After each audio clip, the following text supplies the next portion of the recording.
All right, here we are for round one. We won the die roll. We will play first. And this is an excellent hand. We have a pair of Wild Nacatls, Hierarch, Knight, Goyf. We are certainly not going to mulligan. And here, I think that we just want to go ahead and play a Nacatl turn one and just get our beat on. I know that there's oftentimes, with a hand like this, one of the big decisions is, do I play Nacatl turn one, or do I play Hierarch turn one and then just play Knight turn two?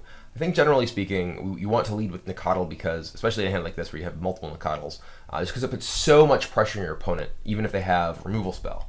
Whereas Knight, if they have a removal spell, they can bolt your Hierarch anyway. So if they bolt, they can bolt your Hierarch, and next turn you can play Nacatl, and it's fine. But if they have Path against your Knight, you basically have very little threat. Whereas if you go Nacatl into Nacatl Hierarch, you still have a Knight as backup, and they'll frequently have to use something like a Path to deal with your Nacatl, and then your Knight's free. So generally, I think that you want to you also just get more damage in faster with the Nacatls. You're hitting them for 4 than 6, as opposed to 0 and then 5 or whatever it is, depending on how you use your Knight. So again, it depends on the matchup. In the dark, I think that you want to go with the Nacatl first. So one of the key things is just how you fetch. We have 2 Arid Maces, so we don't really have too many options. We're going to get Stomping Ground. Stomping Ground's the best land in the deck. That's why there's 2 of them. I will pay 2 life, and we'll play Nacatl. So because we have 2 more green spells, we're probably just going to go get Temple Garden with our Arid Mesa to turn the Nacatls on. Yeah, we're going to get bolted, it looks like. And now we actually just get to play Tarmogoyf. And I think that we still want to go get Temple Garden. And we want to play Tarmogoyf here because it can't get bolted. We can play it under Spell Snare or Mana Leak or whatever. Whereas if we played Nacatl, if we could play like Nacatl plus Hierarch, it's less threatening. Ooh, Grim Lavamancer. That makes Nacatl a little bit worse, or rather makes Tarmogoyf a little bit worse. Woohoo! Serum Visions. All right. Ooh, Tarmogoyf's real big now. So it looks like our opponent is playing Twin. He put a card on top and a card on bottom. So I kind of want to just attack him and play a Knight.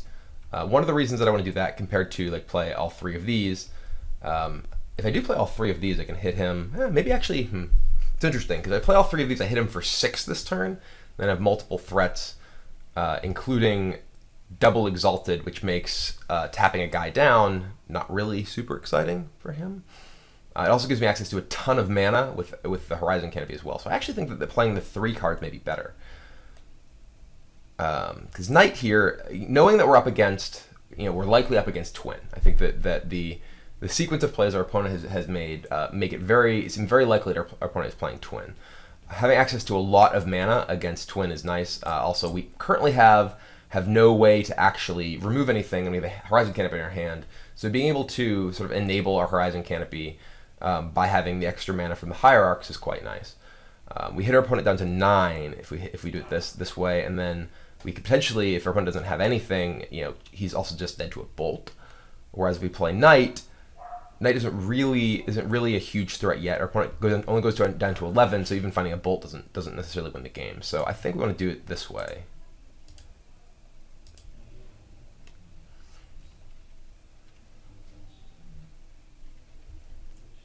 Mostly we just want to cast Choke, though. Next game.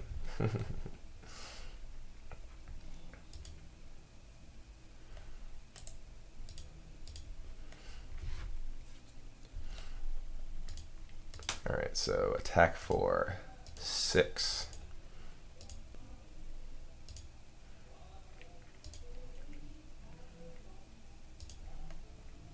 And then play Wild Nacatl.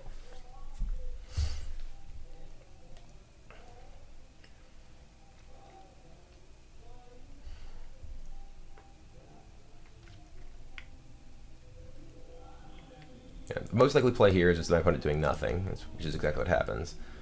And now we're going to attack.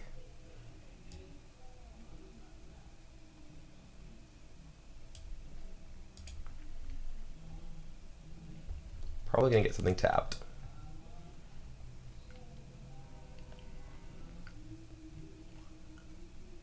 Pestermite.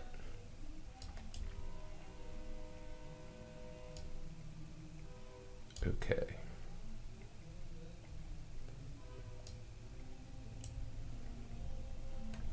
Attack with Wild Nacatl.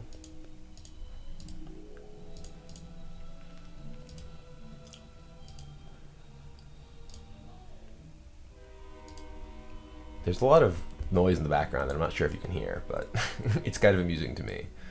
So this is interesting. You can potentially crack Canopy here, and then we want to find a way to actually kill Pestermite. We can't currently find Chandra. We could find Ajani. So I think we want to do that. I think we want to potentially, because this allows us to draw Ajani or just a Bolt or something.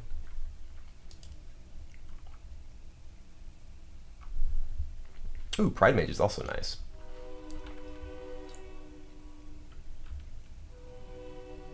Well, we can play Pridemage. So now our opponent can kill our Pridemage, potentially, but we are not dead to Splinter Twin next turn.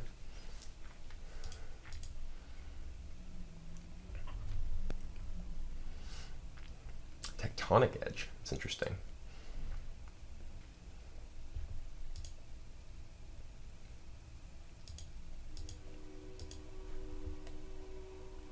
Another Pridemage. All right, that's also interesting.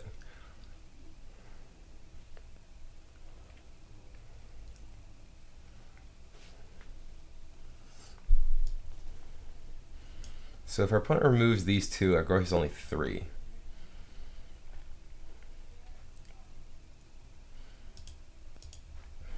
I think we just want to attack first. Are we in Cryptic? Cryptic. Looks like Cryptic Command.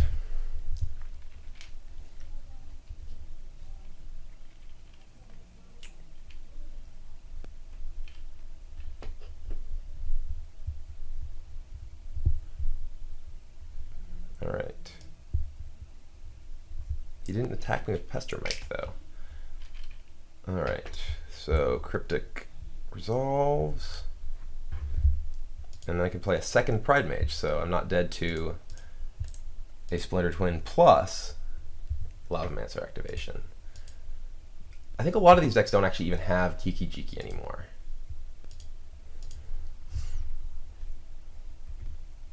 But Lavamancer can clear out my Pridemages if he has the time to use it. But he's a low enough life total that it's possible that he's not going to be able to.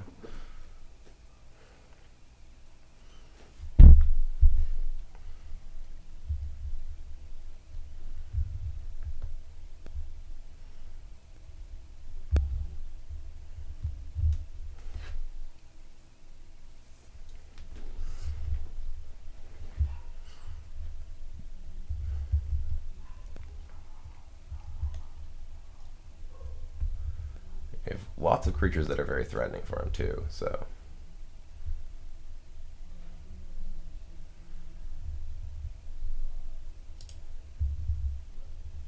All right, now Pestermite's attacking.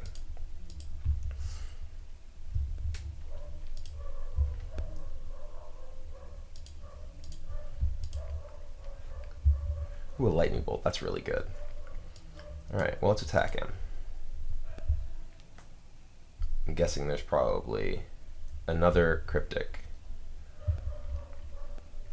Oh, maybe not. Alright, well, attack you with all of these.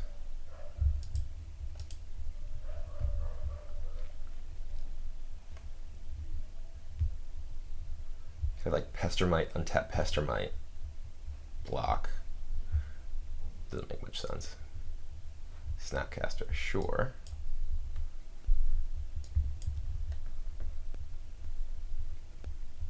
Okay.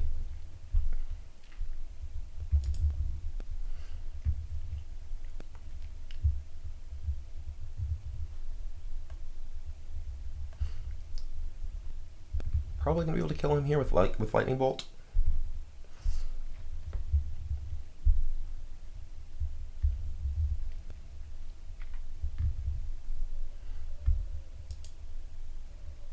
So here he's going to like Lavamancer one of these and bolt one of them.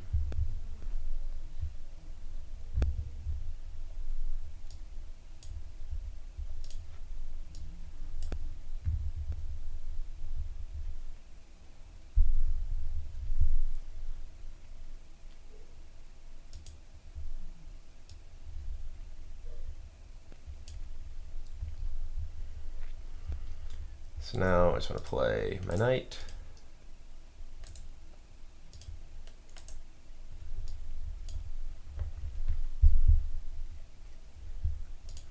And so go. If he cracks this, I kill him.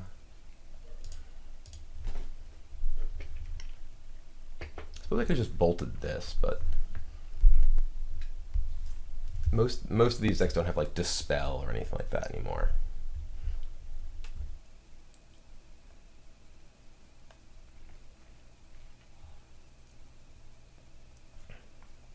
I suppose I should have tapped this so I can at least theoretically have the threat of path.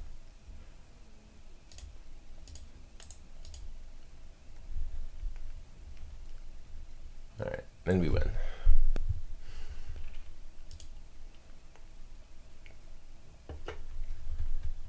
So, sideboard-wise, I mean, look at how good those Pride Mages were.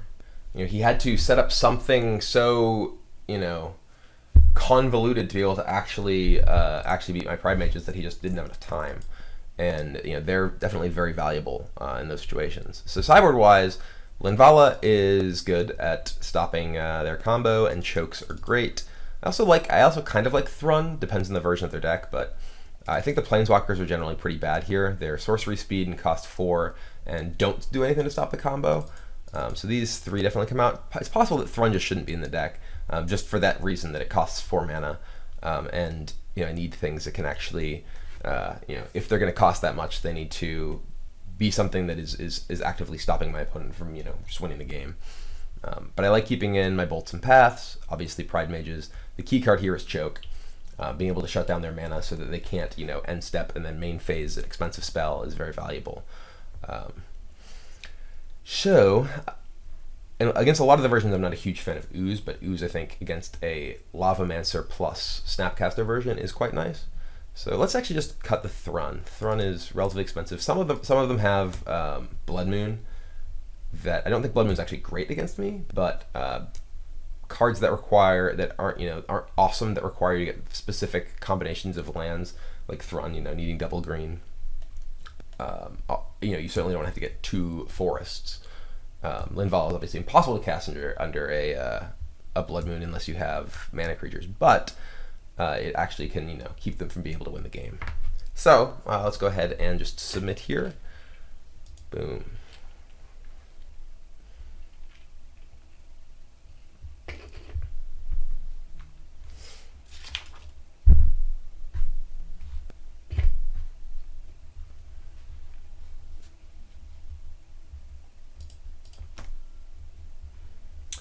This is an interesting hand. On the draw, I mean, we don't really have much in the way of great interaction. We just have the path.